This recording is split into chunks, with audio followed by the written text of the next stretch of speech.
পদ্মা সেতু rail line, metro rail, elevated expressway, third terminal, Hatirjheel প্রকল্প, Purbachal 300 fit, উড়াল সেতু নির্মাণ, বঙ্গবন্ধু যমুনা সেতু, যমুনা রেল সেতু, সমুদ্র সীমা বিজয়, বঙ্গবন্ধু স্যাটেলাইট, রূপপুর পারমাণবিক বিদ্যুৎ কেন্দ্র, Karnaphuli tunnel, Cox's Bazar rail line, Cox's Bazar আন্তর্জাতিক বিমানবন্দর, ঢাকা ও চট্টগ্রাম এক্সপ্রেসওয়ে, দায়রা বিদ্যুৎ কেন্দ্র, রামপাল বিদ্যুৎ কেন্দ্র, মাথারবাড়ি তাপ বিদ্যুৎ কেন্দ্র, 119টি বিদ্যুৎ কেন্দ্র স্থাপন, পায়রা সমুদ্র বন্দর, 100টি ইকোনমিক জোন, 560টি মডেল মসজিদ, 1681টি মাদ্রাসা ভবন নির্মাণ, কওমি মাদ্রাসার স্বীকৃতি, উন্নয়নশীল দেশের উন্নতিকরণ, রোহিঙ্গাদের আশ্রয়দান, সমস্ত দেশকে রেলওয়ের আওতায় আনার উদ্যোগ, ফ্লাইওভার নির্মাণ, মহাসড়কগুলোকে 4, 6 ও 8 লাইনে উন্নীত করা, এশিয়া হাইওয়ে রোড প্রকল্প, ঘরে ঘরে বিদ্যুৎ, ফ্লাইওভার, নদী ভাঙ্গন রোধ, শ্রমিকের মজুর বৃদ্ধি, বয়স্ক ভাতা, মাতৃত্বকালীন ভাতা, বিধবা ভাতা, মুক্তিযোদ্ধা ভাতা, শিক্ষা ভাতা, প্রতিদ্বন্দ্বী ভাতা, স্বামী পরিত্যক্তদের ভাতা, জেলেদের খাদ্য সহায়তা, ইমামদের ভাতা, বাসস্থান, বৈশাখী ভাতা, ডিজি কার্ড, আরো অজস্র।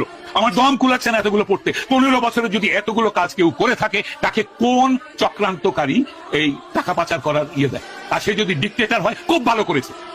বাংলাদেশের গত 10 মাসে প্রমাণিত যে বাংলাদেশের ডিক্টেটরশিপ না থাকলে যে কোনো মানুষ যে কোনো মানুষকে মব লিঞ্চিং করবে, ধর্মের নামে করবে, হিন্দু বলে করবে, কপারে টিপ পরেছে বলে করবে, মাথায় হেজাব দেয়নি বলে করবে, মাথায় টুপি পরেনি বলে করবে, মাথায় জটা থাকলে করবে, মাজারে বসে ফকির হলে তাকে মারবে। মেরেছে, হাজার হাজার মানুষ মেরেছে এরা।